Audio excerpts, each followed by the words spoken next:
축복합니다. 할렐루야. 자, 열왕기하 19장입니다. 14절로 19절까지. 그분이 들으시면 그게 시작입니다. 시작. 들으시면 시작이에요. 시작. 자, 열왕기하 9장 14절에서 19절까지입니다. 제가 한 절 읽고 다음 절 읽으시고 14절로 19절까지 읽겠습니다. 14절부터 읽겠습니다. 히스기야가 사자의 손에서 편지를 받아보고 여호와의 성전에 올라가서 히스기야가 그 편지를 여호와 앞에 펴놓고 기도하 이르되 고렙에 계신 이스라엘 하나님 여호와여, 주는 천하만국의 홀로 하나님이시다. 주께서 천지를 만드셨나이다. 여호와여, 귀를 기울여 들으소서. 여호와의 눈을 떠서 보시옵소서. 사내립이 살아계신 하나님 비방하러 보낸 말을 들으시옵소서.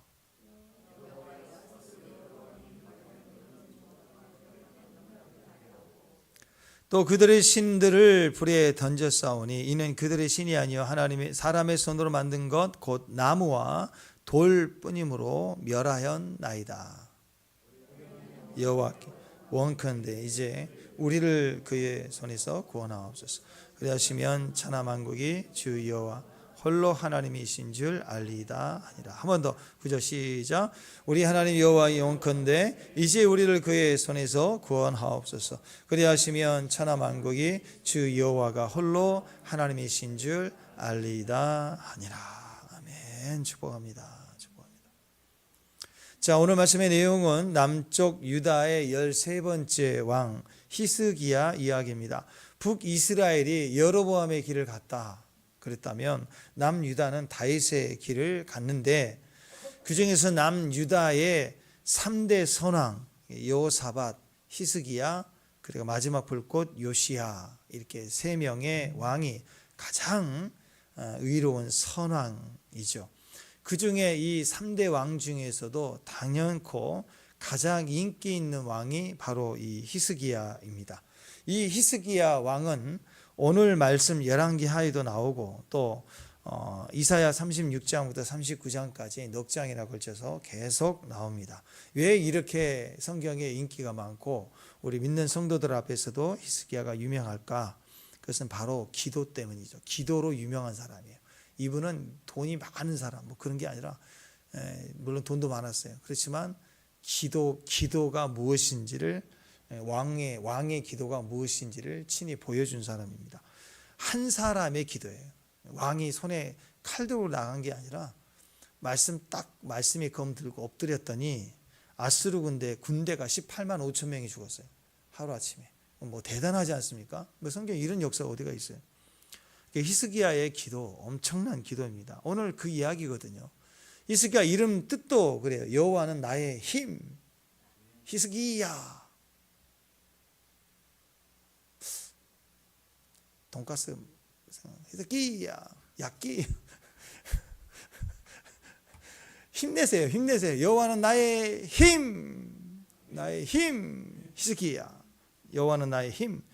여호와는 강하시다. 여호와는 강하시다. 나의 힘이다. 이게 히스기야예요. 아멘. 네. 히스기야는 25살에 왕이 됐습니다. 25살. 우리 25살 청년들 보면 우리 입장에서 보면 애죠.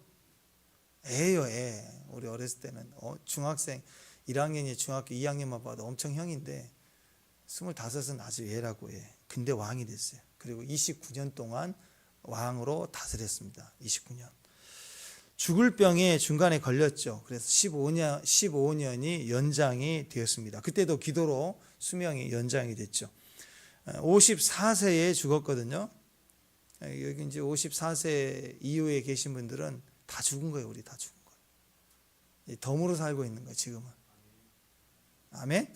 우리는 이제 은혜로 살고 있는 거예요. 지금 이렇게 생각하셔야 돼요. 자, 54세에 죽었는데 병 걸린 게 39살 때 병이 걸렸습니다. 사실은 그게 죽을 병이라고 나와 있었죠. 39세 죽어야 돼요. 그리고 40 딱 끝나요. 장례식 40살. 딱 부록이 나요. 40에 끝. 인생이 이런 거예요. 아무리 왕이 돼도 훌륭한 왕도 40이면 인생 끝난다. 성경에서는 한 세대를 40대로 보거든요. 위대한 영웅들도 40 못 넘은 사람 되게 많습니다. 여러분, 우리 굉장히 오래 살고 있는 거죠. 자, 왕으로서 29년을 다스리는 동안에 딱 절반이에요. 병 걸리기 전이 14년, 그리고 15년 때 병 걸려서 하나님 고쳐주셔서 더불어 15년이 연장됐어요. 그러니까 병 걸릴 때부터 시작해서 병 한 1년 잡고 죽으려고 살동하면서 약 써봤을 거 아니에요. 그래서 바둥바둥해서 안 돼서 금식하고 기도할 때 딱 한 1년 잡아봅시다. 그러면 딱 1년 빼면 14년 딱 이렇게 양쪽으로 나눠지는 것 같아요. 병 걸리기 전 훌륭했다 14년. 근데 병 걸리니까 끝나더라. 이게 딱 끝난 거예요. 그런데 하나님이 15년을 연장해 주셨다.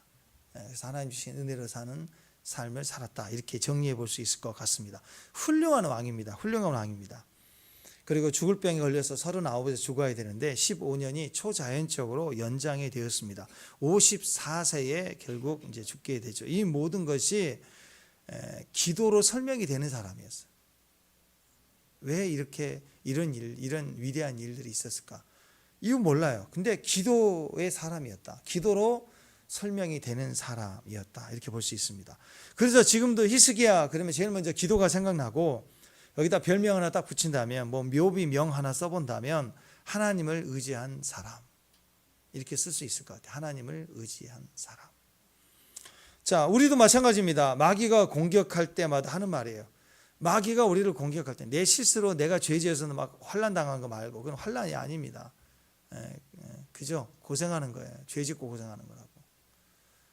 근데 진짜로 의로운 자에게 환난이 임할 때, 마귀가 공격하는 환난일 때 메시지가 있어요. 마귀는 그냥 때리지 않거든요. 마귀는 반드시 메시지가 있어요. 그 메시지가 뭐냐? 오늘 랍사게가 마귀 역할을 하면서 마귀 말을 전하잖아요. 뭐예요? 하나님 의지하지 말라. 하나님 의지하지 말라. 그러니까 의지함이라고 하는 것은요, 이건 마귀가 볼 때 제일 두렵고 제일 싫은 것 중에 하나가 우리가 하나님 의지하는 거예요. 그래, 병도 주고 뭐 고난도 주고 아픔도 주고 왕따도 주고 무슨 뭐 물질도 연단을 주고 하는 그 모든 악한 영의 공격의 이유는 의지하지 마, 떨어져, 가까이 하지 마, 의지하지 마, 그거예요. 이것 때문에 공격한다고. 그러니까 내가 이해되지 않는 어떤 특별한 어려움을 딱 당하면 우리 안에 억울하잖아요. 억울하니까 탁 드는 거예요. 탁 드는 거. 내가 지금까지 얼만큼 하나님 앞에 왔는데 왜 나한테 이런 일이, 이렇게 하고 원망한다고. 이게 뭐예요? 관계를 흐리게 해서 의지하지 않게, 이제 내 뜻대로 할 거야, 이렇게 간다고. 이렇게 가려고 마귀가 공격하는 거예요. 그러니까 지혜로운 사람들은 마귀가 공격한다, 마귀의 공격이다 하는 느낌이 딱 들 때, 다른 말로 뒤집어서 내가 돌아봐도, 물론 먼지 같은 죄를 말하는 게 아닙니다. 딱 봤을 때 걸리는 게 없어요. 그러면 대부분 마귀 공격이에요. 거짓말해서 막 숨기고 계속 고민하고 있다가 일이 딱 터진 건 그거 회개하라는 거고, 그런 거 아닌 경우에는 대부분이 마귀가 공격하는 거예요. 그러니까 마귀의 공격이다 싶을 때는요, 꼭 붙들어야 될 가치가 하나 있습니다. 그게 뭐냐? 의지함이에요. 의지함. 왜? 모든 역사는 하나님 말씀대로 되게 돼 있어요. 그러니까 하나님 말씀대로 되니까 하나님 말씀대로 되도록 말씀을 붙드는 걸 의지함이라고 그래요. 하나님을 붙드는 거, 말씀 그대로 됩니다. 여러분, 하나님 말씀하시면 그대로 됩니다. 하나님이 들으시면 응답이 시작이 돼요. 그래서 우리가 할 일은 뭐예요? 그분이 들으시기에 기도하라는 거예요. 손에 낫들고 뛰라는 소리가 아니라, 혁명 일으키라는 소리가 아니라 기도하라. 왜? 들으시면 시작되니까. 하나님만 들으시면 시작이 되니까. 다시 말씀드립니다. 포인트가 그거예요. 그분이 들으시면 시작이 돼요. 아멘. 하나님이 시작하시려면, 하나님이 시작하신 것을 보기를 위해서는, 그래서 우리가 마음만 먹으면 돼요. 마음만. 우리가 기도하려고 마음만 먹어도 그분은 이미 시작하세요. 뭐 아합이 엄청난 회개를 했고, 평소에 회개도 안 해본 자가 회개를 한다고 할 때 뭘 회개를 해요? 여러분 기도, 오늘 기도 너무 멋지게 잘해 주셨어요. 축복합니다. 근데 평소에 기도 대표 기도 안 하고 이럴 때 하게 되면 어떻게 해요? 막 진짜 고민되죠. 막 준비하고 도움도 받고 막 엄청 힘들 거 아니에요. 근데 아합은 우리보다 2배, 3배 힘들었다고. 왜? 한 번도 교회도 안 나왔는데 회개해야 되니 얼마나 힘들겠어요. 그러니까 회개하는 특별한 행위가 없어. 아합은 풀 죽어서 돌아다닌 거예요. 입에 말도 못해. 회개하면 잘못했습니다. 말도 못해. 그냥 풀 죽어 다니는 걸 하나님이 회개로 엄청 기뻐하셨죠. 그죠? 그러니까 우리가 기도할 마음만 먹어도 그걸 의로 여기신다고 하나님이. 그래서 주님은 우리가 기도할 마음만 먹어도 이미 줄 걸 준비하고 계세요. 막 주려고 그래요. 주고 싶으신 거예요. 그래서 우리가 기도하면 구체적으로 마음을 탁 결단하고 시작하십시오. 그러면 하나님이 그때부터 시작해요. 기도하면서 고백하는 우리의 모든 기도 언어마다 단어마다 하나님이 탁탁 반응해 주신다는 거예요. 인터넷으로 여러분 물건을 하나 살 때 마음만 먹으면 안 되죠. 그걸 실제로 선택하고 그걸 결제를 해야 되잖아요. 결제를 딱 하면 시스템이 배송 시스템으로 넘어가요. 우리는 느낄 수 없지만 움직인다고. 준비합니다. 포장합니다. 옮겨갑니다. 시간 알려주면서 결제가 끝나는 시점부터 움직이는 거예요. 그러니까 기도의 마음을 갖는다는 것은 마음의 결단을 실질적으로 하겠다라는 겁니다. 마찬가지로 우리가 기도하면 결제를 하면 주님이 일하기 시작합니다. 주님이 말씀하시면 반드시 이루어지게 되어 있는 거예요. 이루어지게 되어 있어요. 그걸 믿으시길 바랍니다. 그런데 우리가 아무렇게나 말하고 아무거나 막 말하고 그러면 그냥 그분이 다 들어주시느냐? 아니라는 거예요. 아니라는 거예요. 큰 소리 친다고 들어주시는 게 아니고 아무거나 말해도 되는 게 아니라는 겁니다. 그래서 오늘 기도의 사람 히스기야를 통해서 그분이 들으시는 기도는 어떤 기도인가? 그거 알아야죠. 그 기도의 은혜가 오늘 저와 여러분에게 충만하시기를 축원합니다. 지금 유다 왕국에 위기가 왔어요. 북이스라엘을 멸망시킨 아수르가 이제는 똑같이 유다를 포위했어요. 200만 명 정도의 엄청난 대군이 몰려와서 우리를 포위했단 말이에요. 그러니까 둘 중에 하나죠. 이대로 가만히 시간이 지나면 지날수록 우리는 성 안에서 굶어 죽어요. 그냥 다 죽게 되는 거예요. 다 죽게 되는 거고, 혹시 만약에 뚫리면, 성벽이 무너지거나 뚫리면 그냥 전멸하는 거예요. 전멸. 이 전쟁은 멸망시키려고 온 전쟁이거든요. 자, 이때 히스기야는 왕으로서 선택할 옵션이 우리도 마찬가지지만 둘 중에 하나예요. 하나는 아수르가 쳐들어왔기 때문에 그 당시에 가장 강대국, 그 옆에 있는 강대국이 애굽이거든요. 그러니까 어떻게 해야 돼요? 애굽으로 가야죠. 어떻게든 애굽에게 달래야죠. 은금 다 가지고 가서 애굽에게 막 조아리면서 다 살려달라, 도와달라 그래야 될 거 아니에요. 왜냐하면 대적이 치러 왔는데 손 좀 보려고 온 게 아니라 멸망시키려고 온 거기 때문에 협상이 안 된다고. 여기는. 그러니까 이럴 때는 강대국한테 찾아가서 무조건 살려달라고 엎드려야 될 거 아니에요. 그러니까 첫 번째 선택 옵션은 뭐냐? 무조건 애굽이에요. 애굽. 그리고 이게 가장 현명한 거, 가성비 있는 이야기고, 두 번째 옵션은 바보 되는 거, 기도하는 거예요. 기도하는 거. 자, 애굽으로 갈 것이냐, 기도할 것이냐, 애굽을 의지할 것이냐, 하나님을 의지할 것이냐, 죽느냐 사느냐, 이것이 문제로다. 우리도 그래요. 어떤 상황이 딱 오면 세상으로 할 것인가, 기도할 것인가. 근데 이때는요, 세상으로 가는 건 100이면 100명이 다 그렇게 얘기해요. 근데 기도하자 그러면 미쳤다 그래요. 바보 아니야? 자, 근데 히스기야는 기도했습니다. 여러분, 우리도 그렇습니다. 이것저것 다 해보고 난 다음에, 물론 기도할 마음은 있어요. 근데 이것저것 다 해봐요.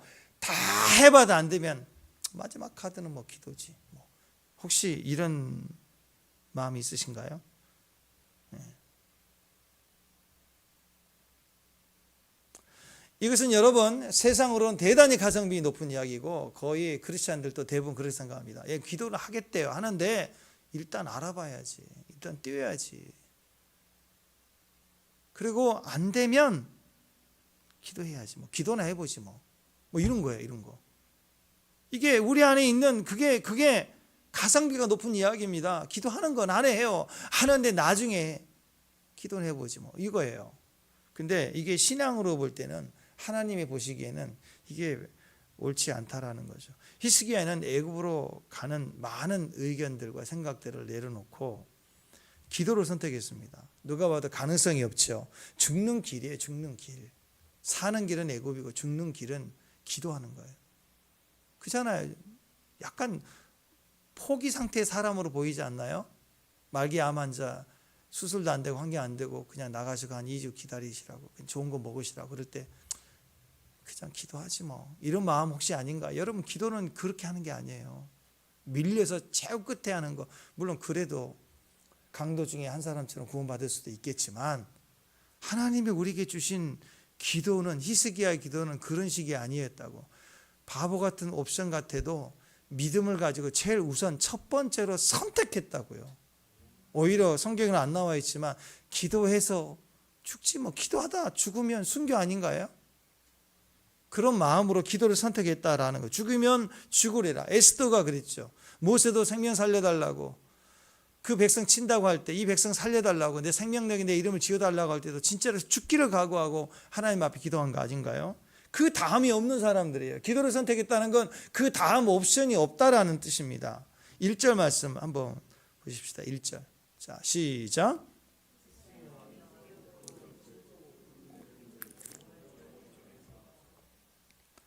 자, 위기 속에 빛나는 히스기야의 기도, 이걸 영적으로 보면은요, 가능성 없는 거, 죽는 거, 그 다음이 없는 길, 그 기도라는 건데, 유일한 기도를 선택했는데, 이 히스기야의 기도의 영적 시각으로 볼 때 히스기야 기도는 어떤 기도인가? 오늘 두 가지 딱 나눴으면 좋겠어요. 첫 번째는 히스기야 기도는 하나님 얼굴을 구하는 기도예요. 하나님 얼굴을 구하는. 이것은 하나님의 손길, 능력, 그런 걸 구하는 기도가 아니고 얼굴을 구하는 기도입니다. 이것은 항상 하는 기도예요. 얼굴을 구하는 기도는 항상 하는 기도예요. 발작하는 기도가 아니라고요. 근데 기도라고 다 같은 기도가 아니라는 거죠. 어떤 사람의 기도는 일상에서 항상 꾸준하게 하는 항상 기도. 항상 기도는 얼굴을 구하는 기도예요. 물론 우리 삶에 하나님의 손길도 필요합니다. 그러나 하나님의 손만 구하는 기도는 가만히 보면 발작하는 기도에 가득 차 있어요. 발작하는 기도가 뭐냐? 급할 때만 기도하는 거예요. 위기 당할 때만 기도하는 거예요. 그때 발작하는 거예요. 아플 때만 기도하는 거예요. 뭐 어려운 일 앞두고, 중요한 일 앞두고 있을 때만 세게 빡시게 기도하는 거. 뭐 결혼 안 될 때, 뭐 취업 안 될 때, 뭐 그런 거죠. 이때만 발작 기도예요. 발작.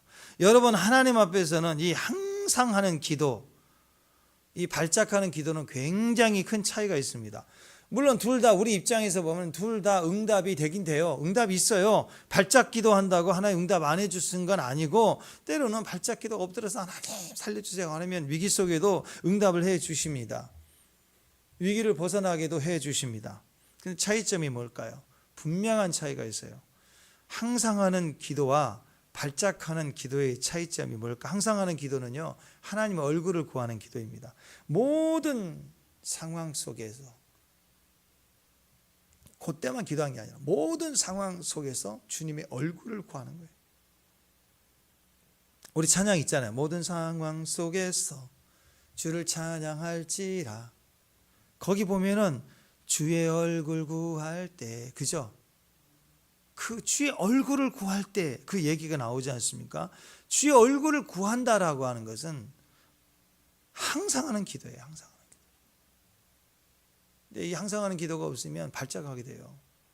전쟁터 나가서 위기 당할 때 쫙 살려주세요, 그렇죠. 근데 평소에 항상 그 얼굴을 구하는 기도로 충만되어 있는 사람은 전쟁터를 나가나 위기를 당하나 제일 먼저 나오는 게 주 얼굴을 구해요. 주여, 아버지부터 시작하는 거예요. 이해가 되신가요? 네. 주의 얼굴을 구하는 기도, 이 기도는요, 하나님과 교제된 사람만이 할 수 있습니다. 하나님의 얼굴을 아는 사람만이 할 수가 있어요. 가끔씩 발작하는 기도를 하는 사람은 보면 늘 손만 구해. 얼굴을 구하지 않아요. 손만 구해. 손만. 손이 뭡니까? 도와달라고 하는 거잖아요. 능력, 도움 이런 거죠. 그러니까 하나님의 손을 구하는 사람의 특징이 뭐냐? 하나님을 사랑하는 게 아니고 하나님을 사용하고 싶은 거예요. 하나님을 사랑하고 싶어서 찾는 게 아니고 하나님을 사용하고 싶어서 찾는 거예요. 그리고 사용 도구 끝나면 딱 닦아버려요. 입 딱 닦아버려요. 그래서 신앙과 종교는 다르다는 거예요. 하나님은 나의 필요를 채우는 도깨비 방망이 뭐 그 정도예요. 그래서 성경에서는 종교라고 얘기하는 거예요. 그래서 신앙과 종교는 완전히 다릅니다. 신앙은 인격적 교제를 나누는 것이고 종교는 필요할 때마다 내 필요를 구하고 채우는 거예요. 여러분 결혼해 보셨잖아요. 결혼하면 아내는 남편의 얼굴을 봐야 될 거 아니에요. 아멘? 아멘? 그죠? 예, 그때가 신혼 때예요. 신혼 때는 아내들은 남편이 퇴근해 올 때만 기다려요. 빨리. 그 남편이 자꾸 밖에만 나가려고 그러는데 그래서 50대 넘어가면 복수가 됩니다. 남편은 퇴근해서 집에서 아내만 졸졸 따라다니고 아내는 밖으로 나가고. 자, 근데 얼굴 볼 때가 제일 행복할 때예요. 일단 얼굴 보고 싶을 때, 얼굴 볼 때가 제일 기다려질 때, 그때가 행복이에요. 근데 아내가 갑자기 요즘 여자들 강하니까 결혼하자마자 남편의 손만 쳐다봐. 카드만 쳐다봐. 그러면 행복이 아니에요. 점점 이상해져요. 뭐 사왔어? 뭐 사와야 돼? 뭐 해갖고 와? 맨날 손만 구해 남편한테. 한 번도 여보 뭐해? 물어보질 않아. 우리 한국식 대답은 밥 먹었냐고 물어보는 거잖아. 퇴근해서 밥은 먹었냐고 물어봐요. 안 물어봐.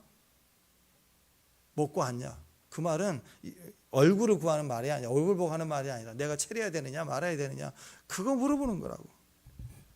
그러니까 여러분 이게 행복이 아니죠. 기다릴 때 얼굴을 볼 때 얼굴을 보려는 마음에서 관계가 행복입니다. 손만 얘기하면 남편이 아내에게 손만 얘기해. 너 이거 해 저거 해 이거 해줘 저거 해줘. 아내도 남편한테 너는 이거 해야 돼 이거 해야 돼. 손 얘기만 하면요 자꾸 힘들어집니다. 그러니까 몇 년 전에 한국 사회에 한참 뭐 설거지남, 퐁퐁남 뭐 이런 말이 유행했잖아요. 설거지남. 가정에서 경제권을 빼앗기고 남편으로 대우받지 못한 남편을 지칭할 때 설거지남 이렇게 얘기해요. 그 다음에 뭐 구체적으로는 또 어떤 눈물이 떨어지니까 퐁퐁남이래. 퐁퐁남. 경제적 부담 짊어지고 뼈 빠지게 밖에서 일하고 집에 들어왔는데도 가사 노동, 육아를 전담하는 남편. 이게 퐁퐁남이에요. 퐁퐁남. 회사에서도 이거 해 저거 해. 집에 들어와도 아내가 이거 해 저거 해. 사랑하는 이름, 사랑이라는 이름 안에 퐁퐁 퐁퐁. 이 여자가 자기 욕심 채우기 위해서 그 멍청한 남편을 선택해가지고 데려다가 세상 말로 등쳐먹는 거예요. 그래서 요즘 어떤 남자들은요, 퐁퐁남 되기 싫어가지고 그 라인이 똑같잖아요. 딱 예상이 되잖아요. 나 혼자 살겠다. 그래가지고 남자들끼리 놀러 다니는, 결혼하는 그런 사람들도 있어요. 그래서 놀러 다니다가 눈 떠가지고 뭐 라오스나 뭐 저 동남아 아가씨들 보니까 그렇지 않거든요. 그러니까 또 골로 또 결혼하고 요즘 한국 남자들 해외 많이 갑니다. 이런 일들이 일어나고 있는데, 자 근본 문제는 뭘까? 우리도 마찬가지입니다. 하나님을 퐁퐁남으로 생각하는 거예요. 교회가 하나님이 생각할 때 퐁퐁남이에요. 퐁퐁 하나님, 내 욕심을 채우시는 도깨비 방망이 하나님, 나의 모든 먹고 남은 찌꺼기 설거지하는 설거지 신, 퐁퐁신, 뭐 이런 개념이 있는 거예요. 그래서 항상 하는 기도에는 그게 없는데 발작하는 기도를 하는 사람들은 하나님이 퐁퐁신이에요. 퐁퐁신. 어떤 사람 막 명령까지 합니다. 지금 제가 결혼을 못했는데 올해까지 10월 달이죠. 3개월 기회를 드리겠습니다. 막 기간도 정해졌죠. 하나님한테. 왜 이렇게 개념이 발전해 갔느냐, 유행이 됐느냐, 항상 하는 기도예요. 그걸 잃어버렸어요. 그러니까 발작하는 거예요. 어디서부터요? 가정에서부터요. 가정에서부터 애들이 요즘 발작을 합니다. 옛날에 어머니 빗자루 갖고 때리고 등짝 스매시 이런 거 없어요 지금은. 그러니까 애들이 발작을 해. 발작을. 어렸을 때 부모를 뭘로 알아요? 부모를 퐁퐁나무로 알고 퐁퐁녀로 아는 거예요. 아이들이 그렇게 잘한다고요. 지금 자기밖에 몰라. 그렇게 됐다가 나중에 대학생 되고 신부를 한번 시켜보세요. 라면 하나 사오라고 시켜보세요. 안 해요. 엄청 억울해한다고. 누구 때문이에요? 부모 때문에 안 시켜서 그래요. 권위는 시키는 데 있는 거예요. 자꾸 시켜야 돼요. 방 청소 기본적인 거 뭐 앵벌이 하라는 소리가 아니라 시키라고. 자꾸 자기 할 일을 시켜야 돼요. 어렸을 때부터 몸에 배워야 된다고. 그게 그 아이를 괴롭히는 게 아니라 살리는 거라고. 그 인생을 구해주는 거라고. 그게 안 되니까 나가서 그냥 직장도 다 또 하나님도 퐁퐁남인 줄 알아. 여러분 교제라는 거 뭐예요? 교제는 뭐예요? 교제가 친해지는 거잖아요. 교제하는 건 친해지는 거예요. 하나님과 기도할 때 하나님을 퐁퐁신으로 퐁퐁 하나님으로 생각한다 그러면 내가 필요한 것만 딱 구하고 그냥 갚아버리는 거. 그 무슨 그걸 교제라고 그래요? 그건 비즈니스죠. 하나님의 손만 구하고 마는 건 그건 비즈니스예요. 기도하는 거 아니에요. 물론 필요하니까 주시긴 하죠. 주십니다. 그러니까 주님 주시면 돼요. 주기만 하시면 됩니다. 더 이상 끝. 뭐 이런 태도예요. 주기만 하세요. 더 이상 없어요. 주기만 하세요. 이런 거예요. 기도가 뭡니까? 기도는 하나님은 퐁퐁신이 아니잖아요. 그러니까 이거 예배할 때도 마찬가지고 기도도 마찬가지입니다. 하나님은 절대로 퐁퐁신, 설거지신 그런 거 아니라고. 교회에 와도 교제가 없고 예배 시작할 때 그때 딱 맞춰서 예배 시작할 때 와서 예배 드리고 또는 또 늦어요. 맨날 예배 늦게 와. 한 5분 10분 늦게 들어와서 시작한 후에 들어와서 쑥 앉았다가 다 필요한 말씀만 듣고는 도망가 버려. 또 싹 도망가 버려. 신앙이 잘하겠어요? 뭐 그래서 듣는 건 들어요. 듣기는 한데 뭐 들리지도 않으면 오지도 않겠죠. 뭐 말씀이 들리는 게 있어요. 은혜도 받아요. 뭐 기도도 잠깐이라도 하고 집에 가서 할 수도 있고. 여기에 뭐가 빠져요? 가장 중요한 게 뭐가? 친해지는 게 빠진다고. 친밀함이 빠진다고. 교제가 빠진다고. 여러분 이거 되게 이상한 거예요. 한번 생각해 보세요. 결혼 관계라고 생각해 보세요. 결혼할 사람인데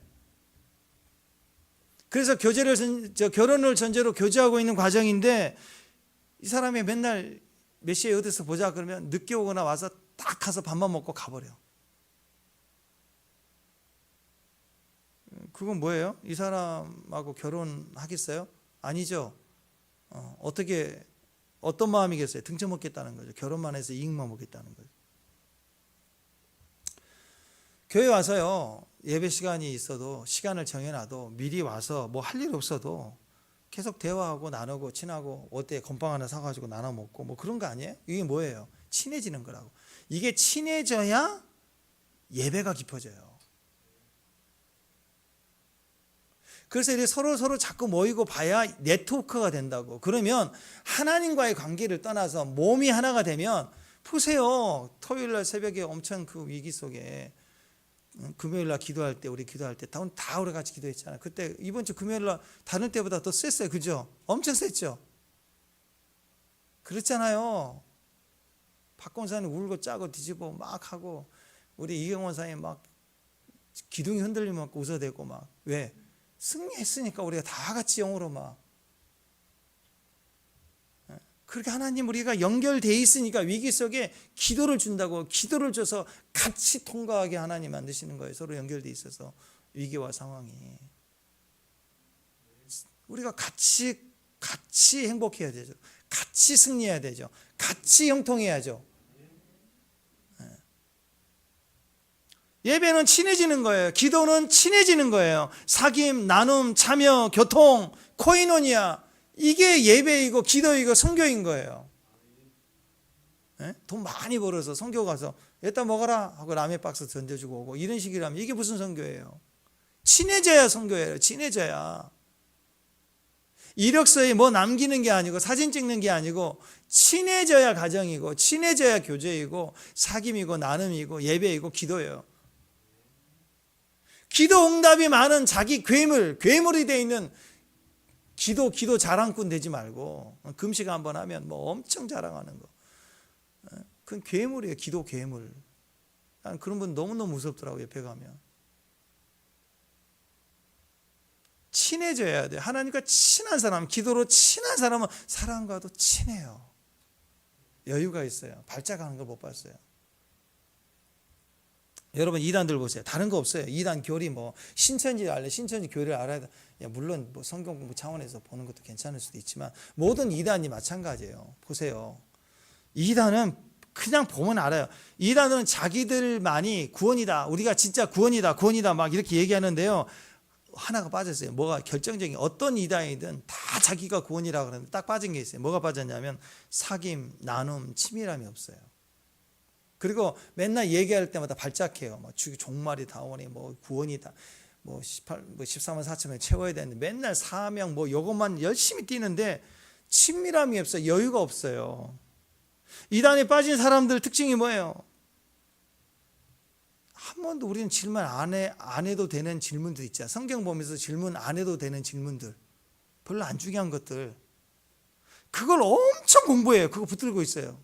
그리고 그게 막 대단한 것처럼 막 이단들의 그 가르침이 막 그거 굉장한 거 가르치는 것 같은데 보면 이걸 왜 가르치지? 그리고 막 틀리지만 그거 중요하지 않는 가르침이에요.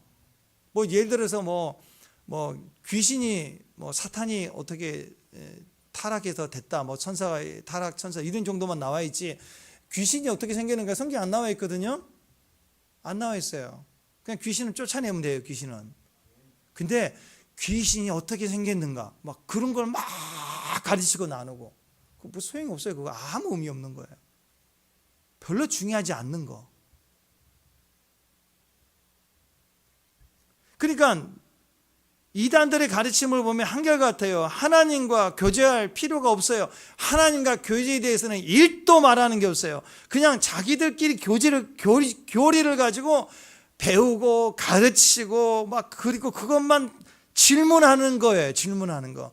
질문하는 게 맨날 교리만 갖고 따져요. 교리만 가지고 얼마나 열심히 공부하는지 몰라요. 그리고 그걸 어떤 공식화 만들어냈어요. 공식.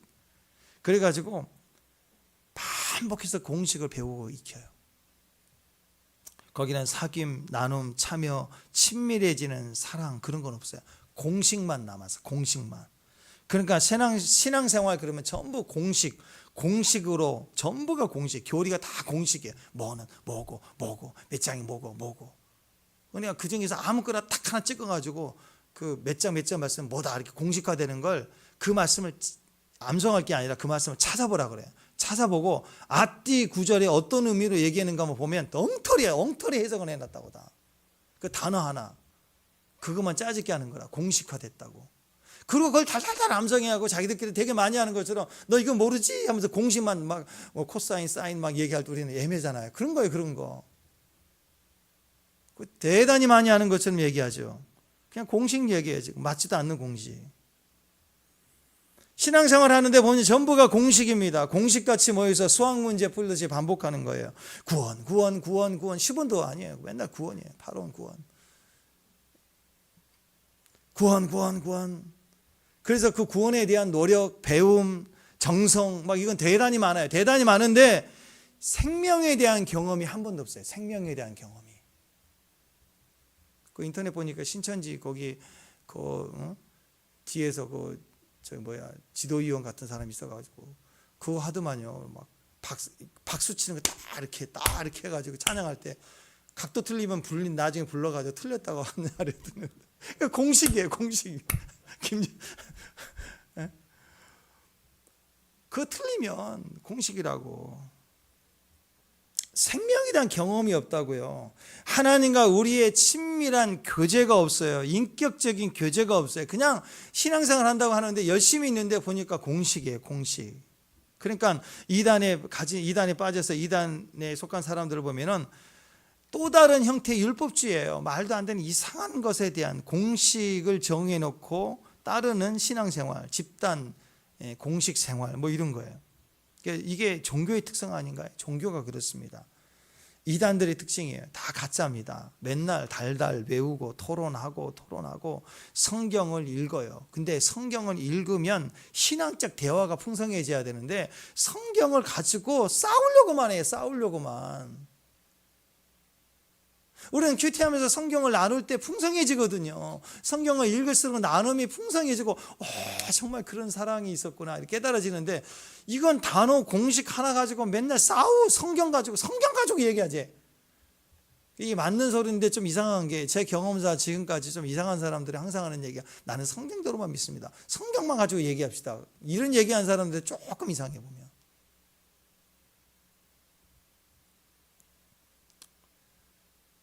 공식입니까? 신앙생활? 아닙니다. 또 공식을 정해놓은 사람들의 특징은 규칙을 좋아해요. 규칙을. 이단들은 규칙이 굉장히 강합니다. 규칙이. 자유로움이 없어요.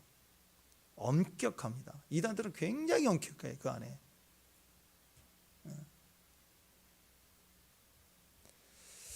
자, 생각해 봅시다. 가정은 얼마나 우리에게 행복하고 우리 의미를 부여해주는 축복의 자리 아닙니까? 아멘?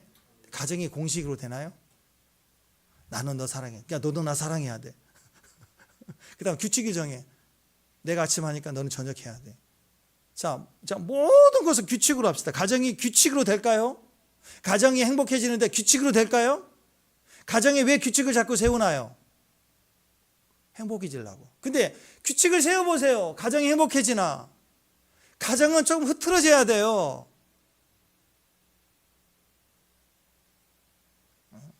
좀 넘어오려고 하면 악을 빼락 써야 돼. 전라도 말. 그럼 이러다가 저놈의 기집애가 그러면 들어갔다 나오다 이렇게 살살 넘어가면서 이렇게 흘러가야 가정이지, 무슨 규칙이에요. 몇 점, 벌점 몇 점, 막 딱지떼고 막 이런 식으로 그 규칙, 뭐 공식, 이건 행복이 아닙니다. 가정이 행복해지려면 규칙을 만들면 안 돼요. 규칙을 깨야 돼요. 남편의 규칙, 아내의 규칙. 자, 100가지. 10가지도 힘든데 100가지, 1000가지. 그러면 더 행복해질까요? 숨통이 적어져. 숨통이 더 불행해지는 거예요. 행복한 가정은 대화로 사는 거예요. 대화. 규칙이 많아지면 대화가 없습니다. 여러분, 경찰이 차 딱 뭐 신호 위반하거나 뭐 그래가지고 경찰이 딱 잡을 때 대화하는 거 봤어요? 규칙이죠. 딱지대요. 뭐 변명 필요 없어요. 딱 끊어요. 대화한다는 건 뭐예요? 여유를 가지는 거죠. 기회를 주는 거 아니겠어요? 규칙이 많아지면 행복할 수 없어요. 대화가 많아야 행복해집니다. 대화로 산다는 것은 뭐예요? 대화로 산다는 거. 안 맞는 게 있다라는 거예요. 안 맞는 게 있으니까 대화하는 거예요. 안 맞는데 대화를 해보니까 맞춰가는 거라고. 규칙은 맞춰가는 게 아니에요. 그냥 딱 칼이에요. 아니면 그냥 벌점이에요. 뭘 맞춰가는 게 어디가 있어요? 딱 끄는 거지 뭐. 근데 대화를 한다는 건 원래 안 맞는데 대화를 하면서 맞춰가는 거, 이해해가는 거. 그러니까 서로가 깊어지는 거예요. 하나님께서 왜 남자와 여자로 만드셨는지 아세요? 서로 안 맞게 만드신 거예요. 안 맞게. 뭐 하라고? 대화하라고. 인간은 태어날 때부터 대화해요. 대화. 그래서 하나님과 우리는 끊임없이, 우리는 신이 아니기 때문에 하나님과 대화해야 되고, 아내와 남편은 끊임없이 대화해야 돼요. 여러분, 남자끼리 모아놓으면 대화 안 합니다. 남자끼리 모아놓으면 대화 안 해요. 남자끼리는 그거 비슷하거든요. 먹는 것도 비슷하고. 남자끼리 있어봐야 조용해요. 왁작거리는 건 그냥 노는 거예요. 그건 대화가 아니라니까. 남자들 모아놓으면 군대 가보자 그냥 일만 하고 뭐 치킨다 하고 운동하고, 그건 대화가 아니에요. 그냥 맨날 발로 차고 까고 엄청 맞았거든요. 우리 남자들 모아놓으면 대화가 없어요. 옷도 맨날 똑같은 거 입어요. 단체복 좋아하고요. 우리 남자 형제분들 그 찬양을 하고 검은 티 하얀 티 맨날 입고 다니자 보세요. 그거 모일 때만 입으라 했더니 집에서 맨날 이것만 입고 와. 그나마 좀 패션 감각이 있거나 여성화되거나 아내 말 잘 듣는 사람들이 이거 입어. 그러면 딱 이제 가을 이제 긴팔 입자 그러는데 보세요. 또 긴팔 맞추면 또 맨날 이거 단체를 입을 때도 그거 입고 오고, 교회 올 때는 맨날 그거 입고 오고.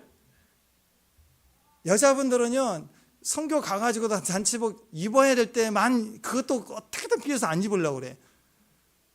남자들은 쉬워요. 너무 쉬워요. 그냥. 그러니까 남자만 있으면 안 되고 남자들 사이 여자가 딱 하나 와야 돼요. 집사람이 한번 딱 끼면요 막 힘들어져요. 힘들다고. 안 맞으니까 눈치 봐야 돼. 불편해진다고. 그래서 대화해야 돼.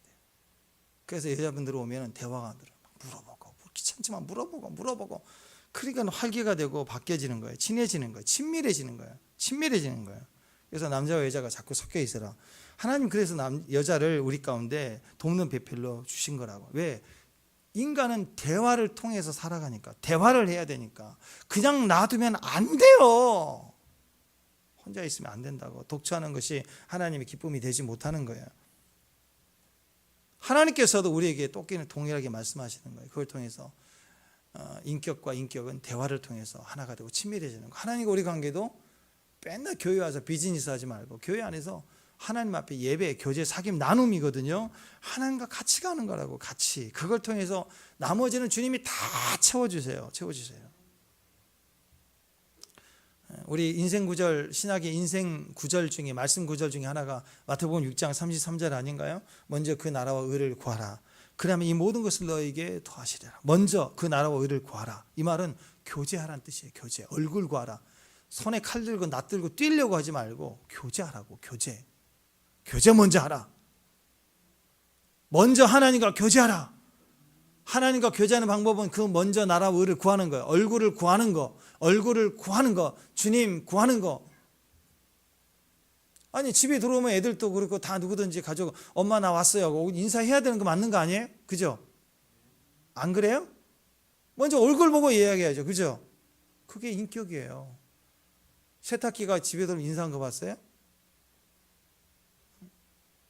요즘 하도 인간들이 인간미가 없으니까 이 비데 뚜껑도 인간미가 있어가지고 요즘 비싼 건 옥실 들어가면 뚜껑 열리면서 안녕하세요. 아니 인간이 안 하니까 기계가 한다고. 기계 보세요. 세탁기 막 누르면 틀리면 에라 뭐 틀렸습니다 뭐 이런 얘기는 하지 먼저 인사한 거 봤냐고요. 인사해야 돼. 인격적으로. 자, 그러니까 이 모든 것을 너에게 더하신다. 그러니까 너희가 하나님의 얼굴을 구하면 하나님이 손으로 그때 이 모든 것을 너에게 이루어 주시리라. 얼굴을 구하면 하나님이 손이 너를 구원하실 것이다. 그 얘기에 먼저 그 나라와 의를 구하라. 그러면 이 모든 것을 더하신다. 우리가 온전히 되기 위해서는 하나님의 얼굴을 구하는 기도를 하라 그예요. 하나님의 손만 구하는 거 이제 멈추고. 그거 오래 못 가요. 얼마 안 가요. 하나님의 능력은 얼굴을 쳐다보면 이 하나님의 손길에 속한 모든 것은 그냥 다 따라온다고.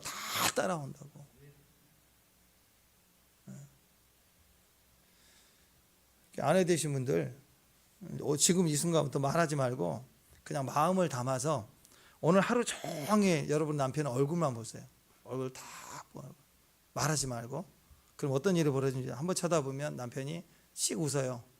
두 번 계속 쳐다보면 좀 부담스러워요. 근데 계속 세 번 쳐다보면 좀 심각해지다가 나중에는 물어봅니다. 뭔데? 왜 그래? 뭐 말해. 그때 살짝 필요한 거 도와줘. 뭐 사줘. 그러면 움직인다고. 그죠? 안 그래요? 해보세요. 처음부터 뭐 해? 그러지 말고 씩 웃기만 해. 얼굴 보고 씩 웃기만 하고. 에스더가 그랬잖아요. 그 다음에 또 씩 웃고 말하지 말고.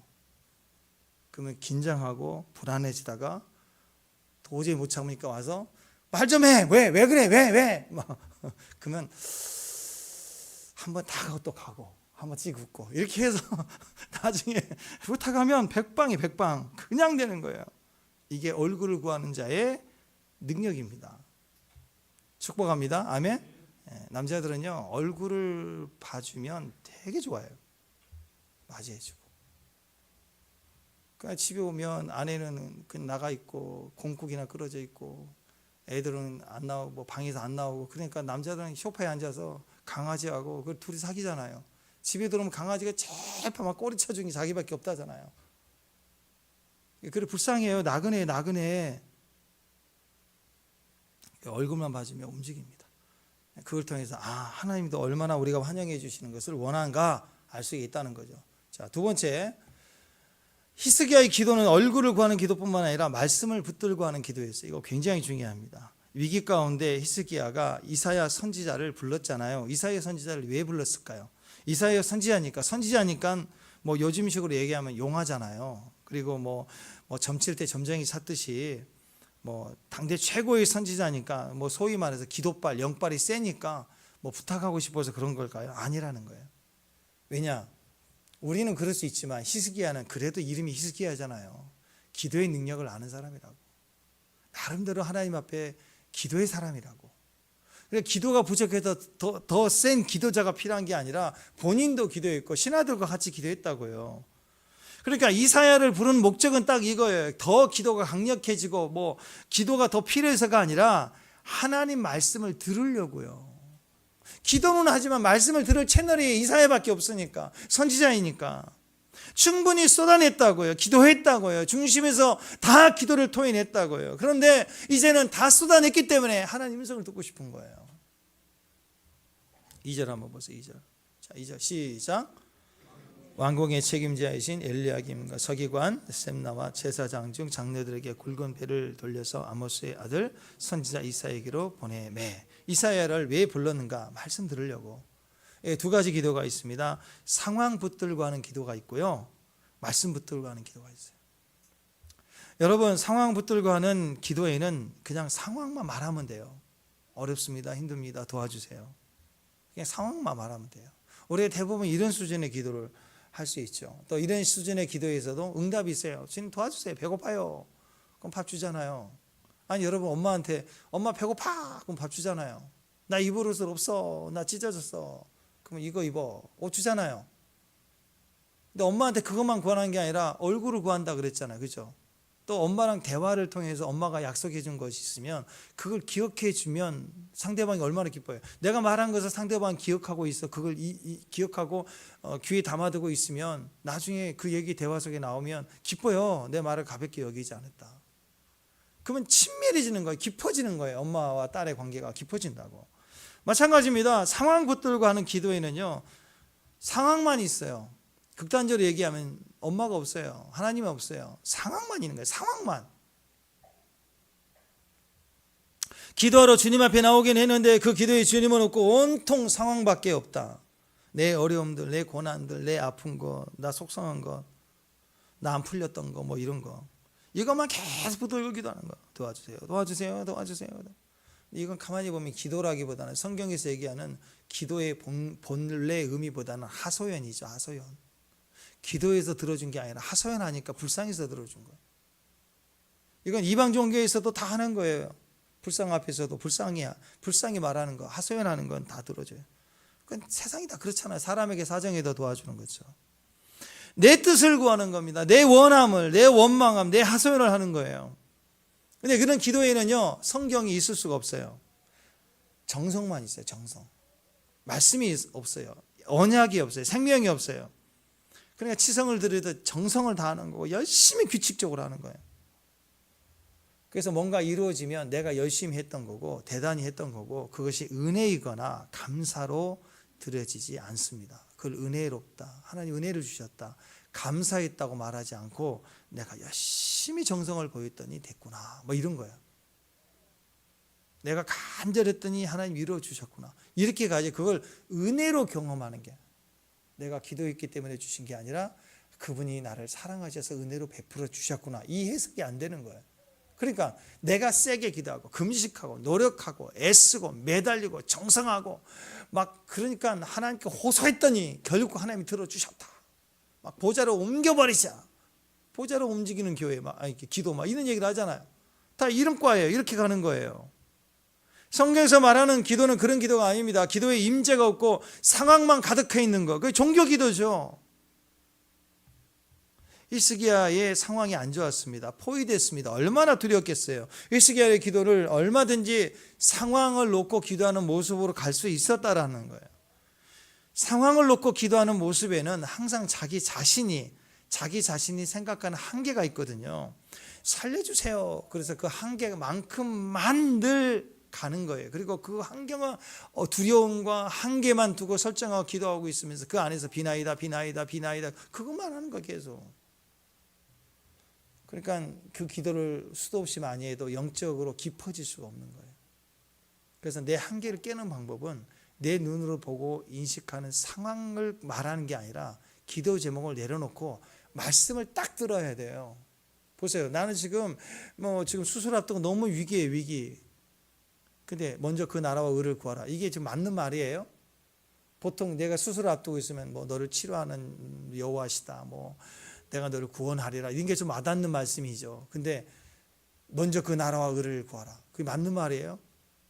또는 화가 나죠. 항상 기뻐하라. 수술 앞두고 무슨 항상 기뻐하라가 되겠어요? 안 맞는 말 같죠? 내 한계로 보면 안 맞는 말이에요. 근데 한계를 넘어서서 하나님으로 보면 하나님이 기뻐하라고는 기뻐하는 일이 있는 거 아니에요. 그죠? 그래서 여러분, 내 상황이 걸리는 기도는요, 영적 수준이 낮아요. 상황만 가득한 기도는 우리를 낮게 하는 거예요. 히스기야가 지금 그 기도한 거예요. 이 두려움 관계성에 기도하고 옷을 찢고 엎드리고 신하들과 기도하고 한계만큼 다 했는데 부족한 거예요. 편안하지가 않아요. 이제 다 했다. 하나님 선 듣자. 하나님 약속은 뭐라고 말씀하신가 듣자 하고 기도의 차원이 달라지는 거예요. 상황이 아니라 말씀 듣고 기도하는 기도의 수준을 원했다는 거예요. 이런 의미에서 이사야하고 히스기야는 굉장히 환상적인 조합인 것 같습니다. 왕과 선지자, 그 시대마다 하나님의 선지자를 줬어요. 북이스라엘에 지금 못된 아합이라든지 이런 왕들이 있을 때 엘리야, 엘리사를 계속 주셨죠. 왜 그래요? 가장 강력한 선지자를 보내신 이유는 약한 자라도 조합을 이루면 형통해지는 거예요. 그러니까 여러분 주변에 이 조합이 있어요. 말씀과 기도가 같이 가야 돼요. 여러분이 말씀이면 옆에 있는 기도 동역자는 또 기도고, 또 여러분이 기도를 잘하면 그분이 말씀을 같이 나누고, 이런 관계로 같이 가야 축복인 거예요. 아멘? 아멘? 남편이 말씀을 잘 귀티가 나누면 아내는 기도하는 거고, 또 남편이 기도에 힘이 세면 아내는 주의 음성을 들으면서 또 나누고, 이렇게 옆에 동역이 같은 은사로 이렇게 연합이 돼, 한 세팅이 돼야 된다고요. 히스기야가 급히 이사야 선지자를 찾았더니 하나님 말씀을 딱 전해줍니다. 6절 한번 보세요. 뭐라고 하는가? 6절. 자, 시작. 여호와의 말씀이 너는 아수르의 왕의 신복에게 들은 바 나를 모욕한 말 때문에 두려워하지 말라. 두려워하지 말라. 첫 번째, 두려워하지 말라. 응답이 왔어요. 아수르의 말, 모욕적인 말로 떨지 말라. 두려워하지 말라. 인간의 말과 하나님의 말씀 달라요. 말과 말씀은 달라요. 말은 크고 세고 화려해도 허당이에요. 허당. 지켜지지 않는 거예요. 근데 말씀은 세미해도 역사하는 거예요. 그러니까 두려워하지 말라. 인간의 말에 두려워하지 말래요. 그러니까 인간의 말도요, 진짜 큰 소리 치는 말들은 별로 안 지켜져요. 우리 수도 없이 정치인들 표 받기 전에 하는 말도 안 지키잖아요. 막 제가 되면 뭐 하고 지금까지 인천공항을 옮긴다는 소리가 얼마나 많았는데, 어떤 정치인은 계양을 여기 나와가지고 계양인데 무슨 김포공항 옮기는 조약을 하고 그리고 또 통과하더라고 보니까. 근데 어쨌든 그냥 막 질러대도 괜찮은 것 같아요. 지금 막 해도 돼요. 안 지켜도 되는 사회가 됐어요. 얼마나 많이 큰 소리 치는데, 큰 소리 치면 안 믿으면 돼요, 여러분. 이제는 누가 내가 손에 장을 말만 하지 장 짓는 사람 한 사람도 못 봤어요. 전부 큰 소리 치는 건 안 하겠다는 뜻이에요. 광고하고 있는 거거든요. 진짜 하는 사람 큰 소리 안 칩니다. 그냥 해요. 선동하지 않아요. 그러니까 여러분, 이 사람의 말, 이렇게 까부러대는 소리에 흔들리면 안 됩니다. 응답은 두려워하지 말라. 요동하지 말라. 자, 그래서 인간의 말은 딱 기억해야 돼요. 뻥이에요, 뻥. 인간은 무조건 뻥. 잘 모르시지만 1층에 저기 뻥이 있더라고요. 뻥. 그거 보시면 돼요. 이게 인간의 말이구나. 뻥튀기 해가지고. 뻥튀기, 여러분 그 뻥튀기 그거 보시면서 두렵나요? 안 두렵죠. 밥 한 공기 먹으면 배부를까 걱정되는데, 뻥튀기 이따만 자루 죽부위만큼 컸는데 그거 겁 안 나잖아요. 그거 안 무서워요. 그거 너 죽인다, 너 공격한다, 전쟁을 일으킨다, 이거 하나도 두려울 말이 아닙니다. 무서워할 말이 아니에요. 아무것도 아니에요. 아무것도 아니에요. 하나님 말씀 항상 우리에게 담대함을 줍니다. 두려움을 없애버립니다. 진짜 우리를 살리는 말이에요. 하나님 말씀은 현실입니다. 반드시 현실이에요. 그래서 반드시 그대로 된다라는 거예요. 그러니까 두려워하지 말라. 그럼 두려워하지 마십시오. 히스기야는 그 말씀 듣고 기도하니까 일단 첫 번째 두려움이 없어졌어요. 두 번째, 그 말씀을 듣고 기도하니까 하나님이 치시더라고요. 내가 친 게 아니라 하나님이 치셨다라는 거예요. 그러니까 말씀 붙들고 기도해야 됩니다. 상황 붙들고 기도하지 말고 말씀 듣고 기도하면 제일 먼저 나타나는 효과는 갑자기 두려움이 사라져요. 두 번째, 왜 두려워하지 않지 할 때 하나님이 직접 치세요. 7절 읽겠습니다. 7절 시작.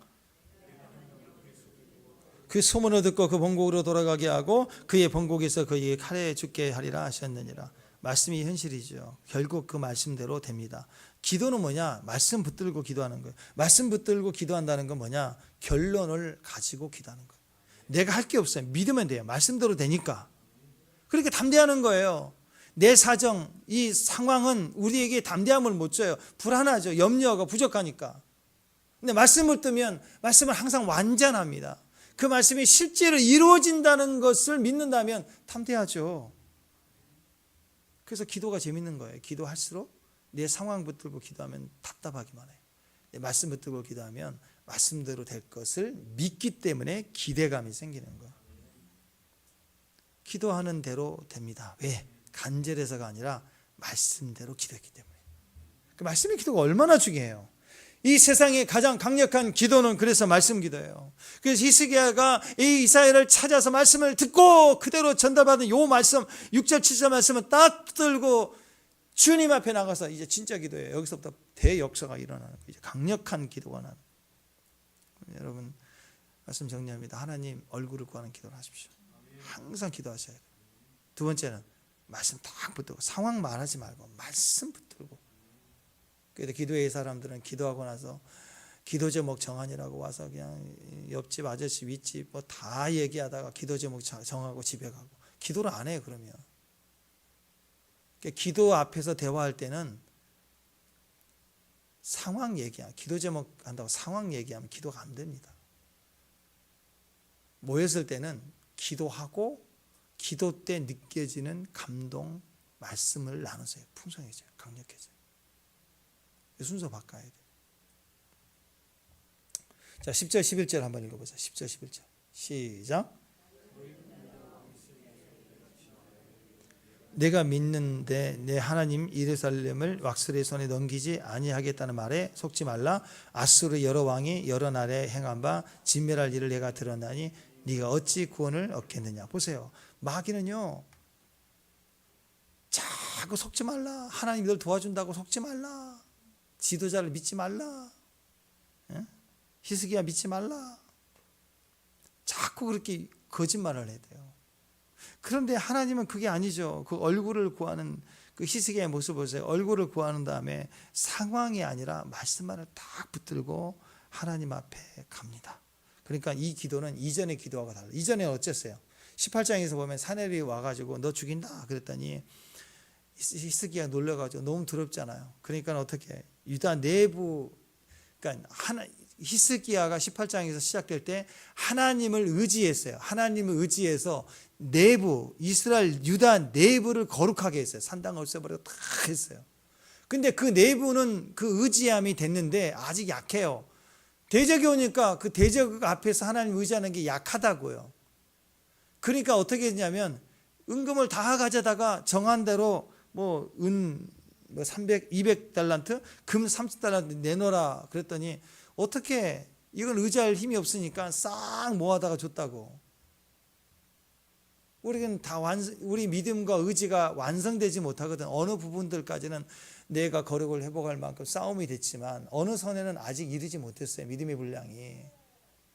그래서 바쳤더니 먹고 떨어지는 게 아니라 사내를 또 납사기를 보내가지고 이제 또 공격을 하는 거 이제 멸망시키려고. 악한 놈들은 이게 주면 안 되는구나. 이제는 어떻게 믿음이 최선을 다해서 기도한 다음에 하나님 말씀 듣고 이전과 다른 기도를 하기 시작합니다. 이제 절대적으로 하나님을 믿는 기도로 다시 들어가요. 그죠? 믿음은 이렇게 실수를 하고 부족하지만 성숙해져 가는 거고 믿음은 점점 강해져 가는 거예요. 그래서 어떻게 하는가? 하나님 앞에 가서 편지 펴놓고 하나님 말씀 붙들고 기도합니다. 14절 한번 봅니다. 14절 시작. 사자의 손에서 편지를 받아보고 여호와의 성전에 올라가서 히스기야 그 편지를 여호와 앞에 펴놓고 상황 놓고 기도한 게 아니라 말씀 붙들고 기도하는 거예요. 주님, 상황이 이렇습니다 라고 설명한 게 아니라 그냥 상황의 편지 그냥 펴놓고 하나님 말씀 붙들고 하나님을 바라보는 거예요. 크신 하나님, 우리 하나님은 크신 하나님, 그 하나님께 시선을 드리는 거예요. 편지의 시선을 고정하다. 크신 하나님께 시선을 두라. 그분은 우리의 창조주 하나님이시다. 그분의 얼굴을 구한다. 그분께 시선을 두고 바라볼 때 하나님은 어떤 일이 벌어지냐면 우리의 그 좁쌀만한 마음에 갇혀 있는 우리의 불안함을 가지고 하나님 보좌 높은 데까지 끄게 올리신다고. 그러면 갑자기 내 안에서 이거 아무것도 아니네. 비행기 타보셨죠? 비행기 타보면 요만해. 인천이 요만해. 이렇게 살았나? 걱정하고 염려하고 살았나? 아무것도 아닌데. 우리가 초월해지면 어떠한 상황도 걱정이 되지 않습니다. 그와 같은 시각을 주세요. 담대함을 주시고 또 하나님 편안함을 주시는 것입니다. 그러니까 우리가 기도하면 하나님이 그때 뭔가 시작하시는 걸 믿으시길 바랍니다. 축복합니다. 하나님의 말씀하시면 그 즉시 이루어지는 거예요. 하나님 예수님이 말씀하실 때 물이 포도주로 바뀌었죠. 아멘. 바디메오가 눈을 떴습니다. 나사로가 일어났어요. 거친 파도가 잔잔해졌어요. 말씀은 항상 곧 현실입니다. 오늘 히스기야가 기도했더니 일이 시작이 돼요. 어떤 기도였어요? 상황의 기도가 아니라 말씀을 절대적으로 의지하고 믿었습니다.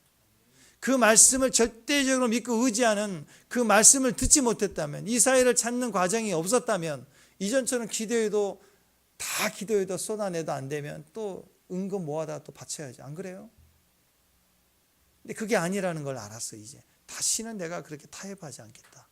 그러니까 말씀을 딱 붙들고 전부 쏟아내서 기도했더니 이제 하나님이 움직이기 시작했어요. 하룻밤 사이 18만 5천 명을 멸절시킵니다. 말 그대로 사내입은 살아서 도망갔다가 자기 고향에 가서 거기서 암살당해 죽어요. 그대로 되는 거예요. 여러분, 기도하면 뭔가 시작이 됩니다. 말씀하면 반드시 이루어집니다. 이게 성도의 삶이에요. 우리의 삶은 하나님이 우리가 기도할 때 뭔가가 시작이 되고 말씀이 딱 떨어지면 뭔가가 이루어지는 것을 경험하는 삶이 성도의 삶입니다. 그러니까 어떻게 해야 돼요? 기도해야죠. 기도의 시작은 얼굴을 구하는 기도. 기도의 시작은 모든 시선을 어디다가? 주님께 드리고, 기도의 축복을 가진 종들, 시선이 항상 주님께 있는 사람들, 그 기도의 시선을 가지고 우리가 주의 은혜와 열매를 맺는 귀한 종들 되시기를 주님의 이름으로 축원합니다. 다 같이 일어나셔서 시선 찬양합니다. 모든 시선을 주님께 드리고.